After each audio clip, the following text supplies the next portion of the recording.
a special talk for you today. We're continuing our series for Women's History Month, and we're going to do it a little bit differently today. Just me talking, and I'm going to be talking about hats. Hats. Hats. Hats. Get your tea. We're going to stick, I think last time we had some citrus lavender, and I liked it so much, I'm pouring that again for you this week. So come on in, get comfy, fluffed up the pillows, grab your tea. If you like a little lemon or a little sugar, a little honey, we've got all that ready for you. So come on in and get comfy and just get prepared to learn a little bit about this interesting aspect of our history. And we're going to be talking about three women who were very, very significant in this area.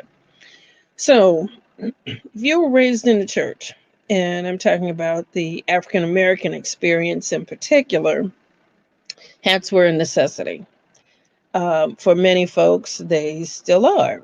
We're approaching the Easter season, so this is a very busy time for folks to be picking out their Easter outfit for the Easter parade, air quotes. And so, but hats have had their own history and language, and they told a story about the wearer, the person who's wearing the hat. I know in my grandmother's day, hats were very, very important, and they told about the wearer's station. They talked about her class. But they even more than that, hats were about what you could be. Even if you weren't exactly where you wanted to be, hats gave you an opportunity to express what you could be. If you were relegated to wearing a uniform or a very homey style dress every day of the week, on Sunday you could kind of break out and do something different and express yourself in a very in a very different way to make you feel very, very special. So, but it wasn't always like that. Where women, black women in particular, were free to wear whatever they wanted to. In Louisiana, which is where my dad was from, in 1786, there was a law that was passed by the governor called the Tillon laws. And they prohibited women of color from wearing hats or adorning their hair in a particular way. What had happened, white women had started complaining and felt that black women, women of color, were getting too much attention from white men. So they were no longer, black women were not allowed to wear um, particular kinds of hats or headgear or adorn their hair in a particular way with jewels or beads or anything like that.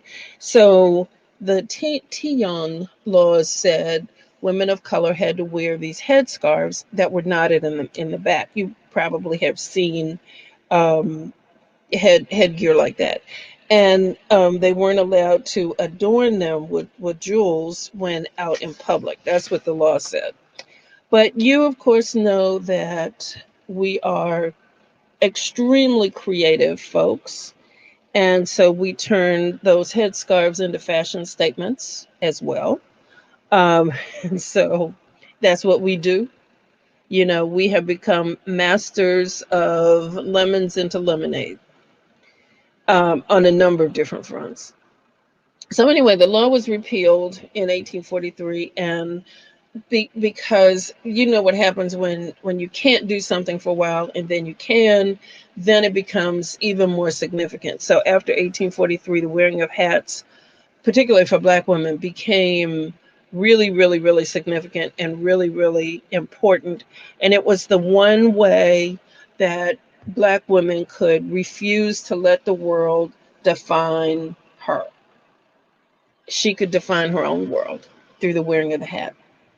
And it may sound small, but there were infinite numbers of things that you could do with hats, from the sequins to the jewels to the feathers to, if you all are familiar, if you've spent any time in a black church, then you know what I'm talking about with the hat ladies.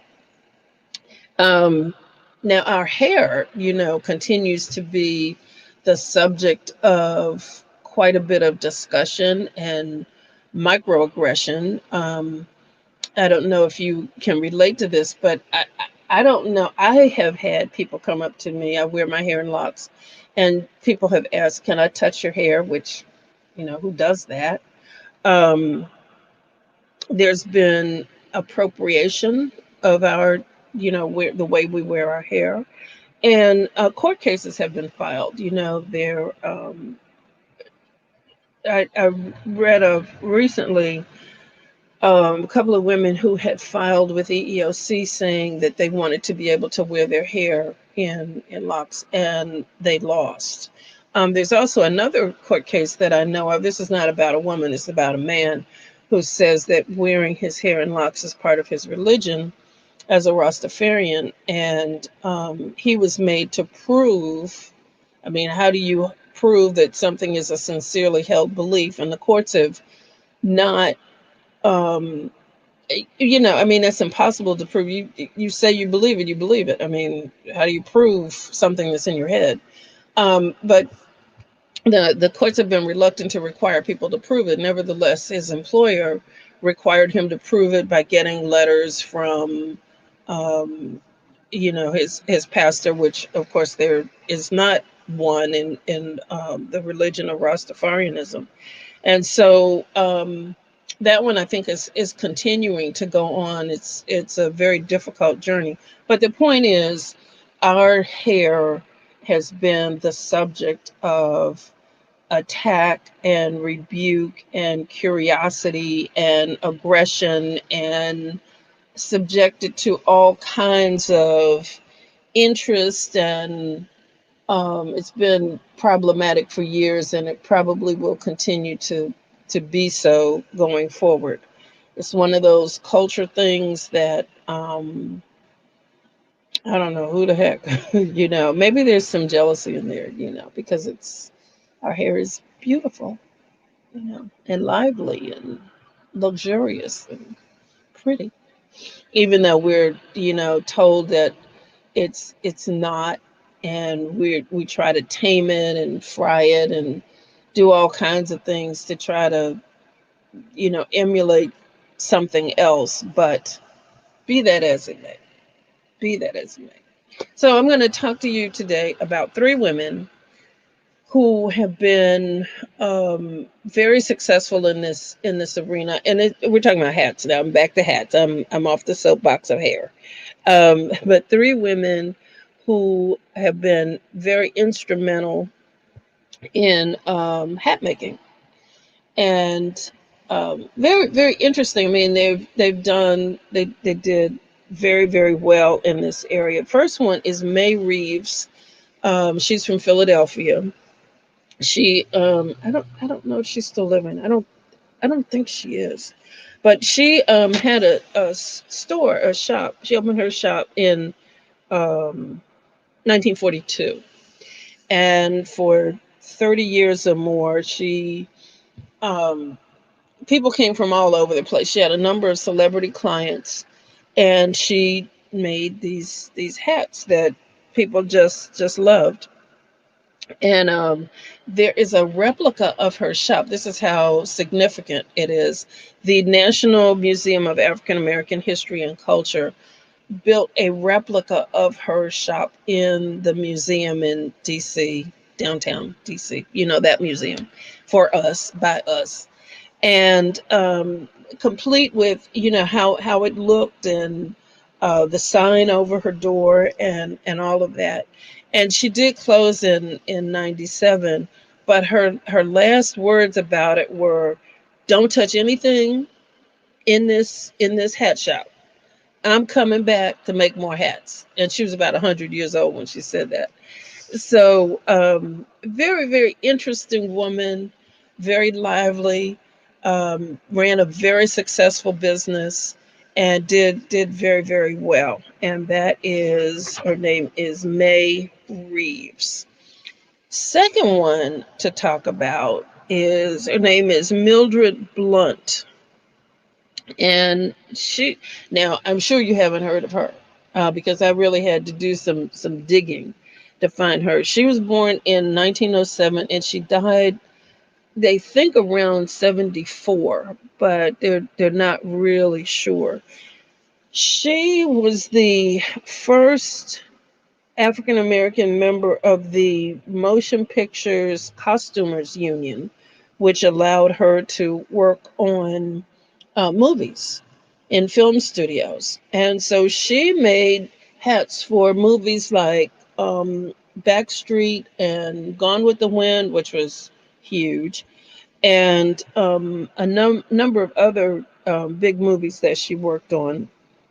She her personal story is kind of sad. She was orphaned at the age of 2. Before she was 2 years old, she lost both of her parents, but she worked very, very hard. She um, worked and went to school at night. She went to college. She went to the Cooper's Union Art School and studied really, really hard. She started as an errand girl at Madame Claire's dress and hat shop in New York. And one of the interesting things that she did, she made a set of miniature hats that talked about hat history from 1690 through 1900. And that was displayed at the 1939 New York World's Fair. And she got a lot of interest in her work from that.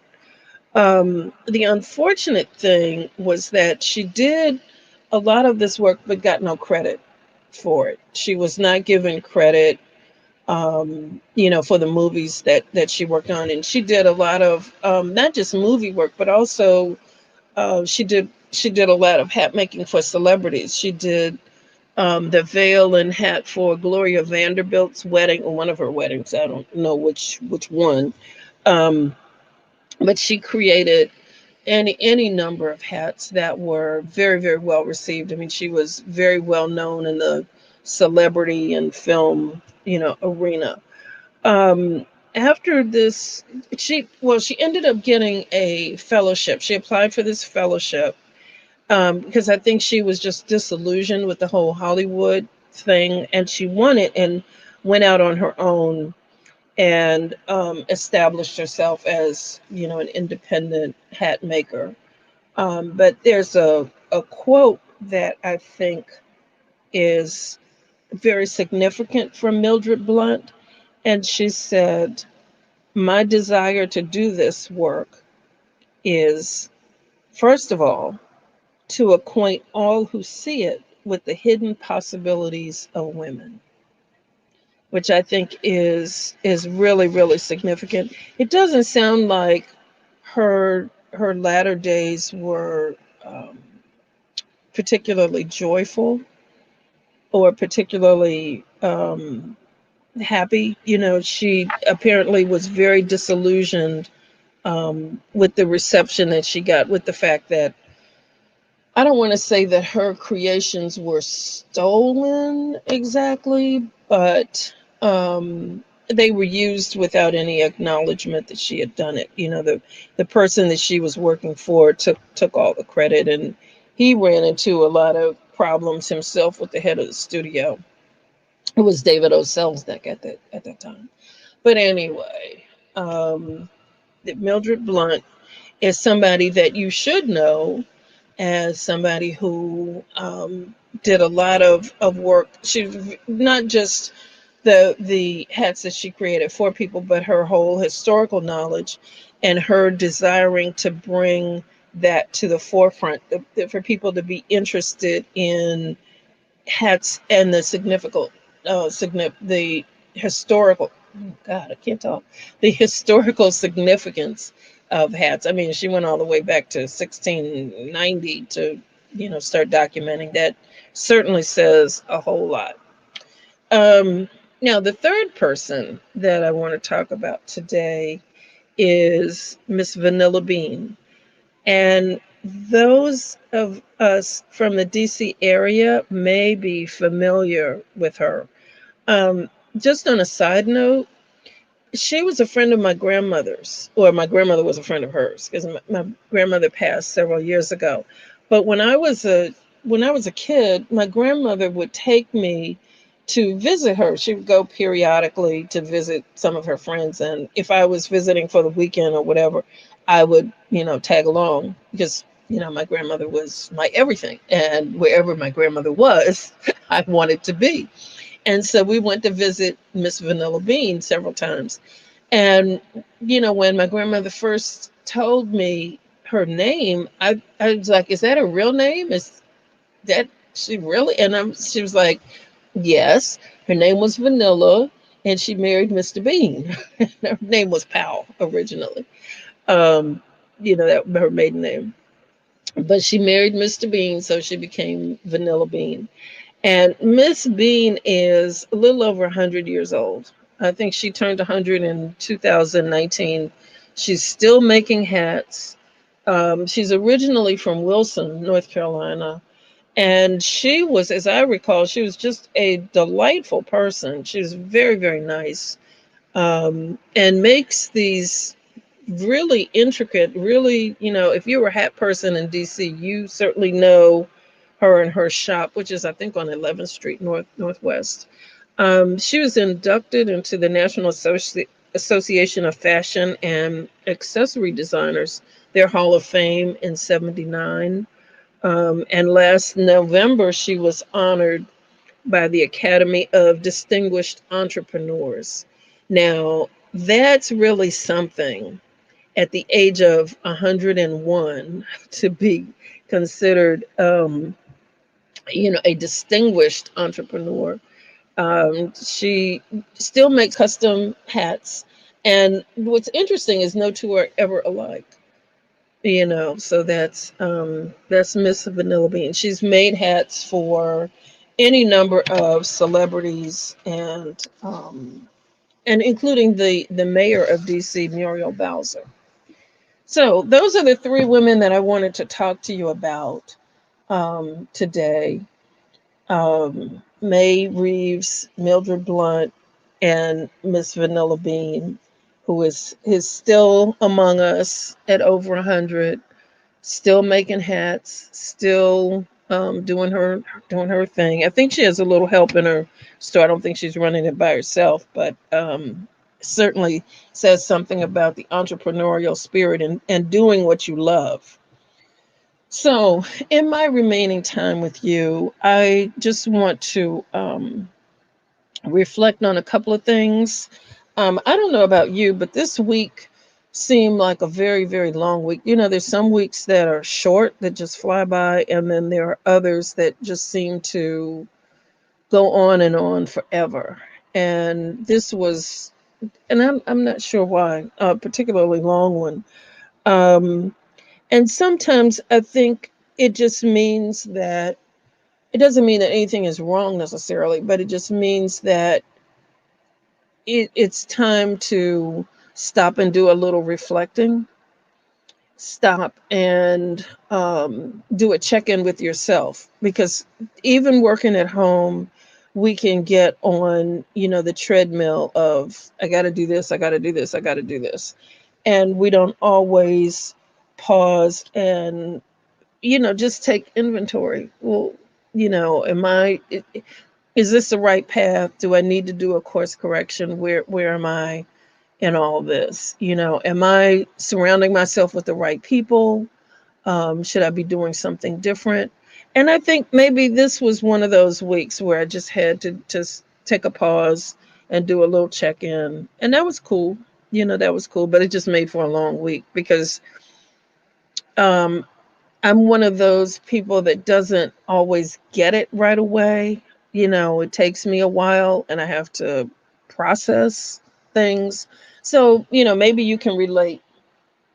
Maybe you can relate to that too. having difficulty and not knowing exactly why, having difficulty and can't quite put your finger on what it is. And part of it may be beliefs that are limiting that you're not quite aware of. Sometimes we have limiting beliefs about money. We sometimes have limiting beliefs about love. Am I worthy of love? Or, will it ever come? Will it ever happen for me? With money, there are many, many limiting beliefs. I've been toying with thinking about writing a book about limiting beliefs in money, because I think that a lot of people struggle with that. And it's something that a lot of times we're ashamed of. We feel that we should know better. We should know how to handle money better than we do. And sometimes it's a challenge. Um, and so I think it's helpful to explore those kinds of things. Actually, I'm doing a course right now that's really, really interesting on money, men, and God, and about it all being masculine energy, and how if we have a limiting belief about one aspect, it sort of bleeds over into all of it. So as the course goes on, maybe I'll share more of that with you. I have found it to be very, very interesting, and I have also found that I am much more aware of my energy. Um, Around those things, and I have found that I don't want to say manipulate, that's not the right word, but when I find myself in a bad space, I'm more aware of it quicker, and I can change it by changing my energy. I focus on where I am, and I can change the energy around it, and that creates energy outward. And if you haven't done energy work, you don't have a clue of what I'm talking about. But that's okay. That's okay. Just stick with me, and I'm going to be talking more about energy and how that works. And at the end of the day, I think one of the things that's important for us to understand is that everything is energy. Everything. If you understand it from a physics standpoint, even from a spiritual standpoint, it's all energy. And energy doesn't die. It changes. It can change the way it manifests, but it doesn't go away forever.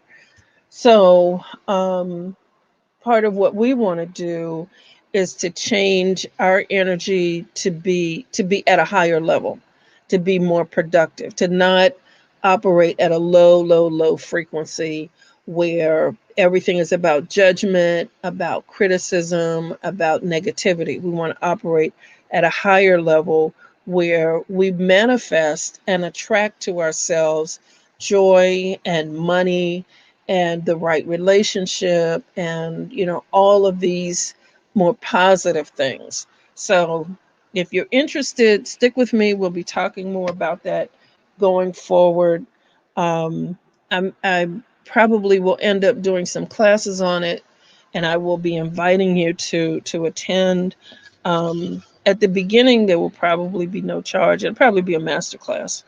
So um, just continue to listen. In the coming weeks we'll be talking more about that, and probably by April we'll be launching something. So I'm saying that in order to hold myself accountable, and please feel free to hold me accountable to what I'm saying so that I will be sure to do it. In the meantime, this is, I think, all that I wanted to share with you today. Next week, we will be continuing our series. There is an interesting person that I have found who's Black, from the Victorian era in Great Britain, that I will be talking about. Um, and I think it's interesting. I just wanted to shine a little light on people that have done really interesting things that you probably don't know anything about, never heard of, never know anything about them. And That's all too frequently our story, where we do these really important, really wonderful things, and nobody knows about it, nobody hears about it. So that's what we're going to spend the rest of the month doing, shining the light. And I kind of like that. So maybe we'll continue it past March. I don't know. We'll have to see. We'll have to see how that goes. But shining the light, I'm going to write that down so I don't forget, because that just came out of nowhere. Shining the light. All right. So, my beloveds, my tea timers, I hope things will continue to go well for you in the coming week. Oh, side note, I got my first shot. And I'm the one that always says, I'm not taking a flu shot. I don't like it. I know how they're made, and I'm not a fan. But in light of where we are right now, I decided to humble myself, and I got the first shot this past Tuesday. I will be going back for the second shot in early April. I encourage you to do the same. I think this is the path forward for all of us. I've seen too many of my friends really suffer with the virus. I've lost relatives to the virus and loved ones. So if there's a way that we can, regardless of how we feel about things politically, I think this is one thing that we all have to buckle up and do, and for yourself, even if you don't care about other people, which I'm sure you do. So with that, we're going to end for the day. Um, I'm going to pray that everything goes well with you in the coming week, that you attract more of all the things that you want, all the things that you desire. And, he said he would give you the desires of your heart. Um, And so we just stand in agreement with you that you will see more of that coming your way in the coming week. In the meantime, until we meet again, I pray God bless you richly, abundantly, exceedingly more than you can ask or think. And please remember, everything you want is on the other side of fear. Until next time, this is Carol Moulton signing off on Tea Time. And you be blessed, and we will see you again real soon. Thanks for listening. Take care. Bye bye.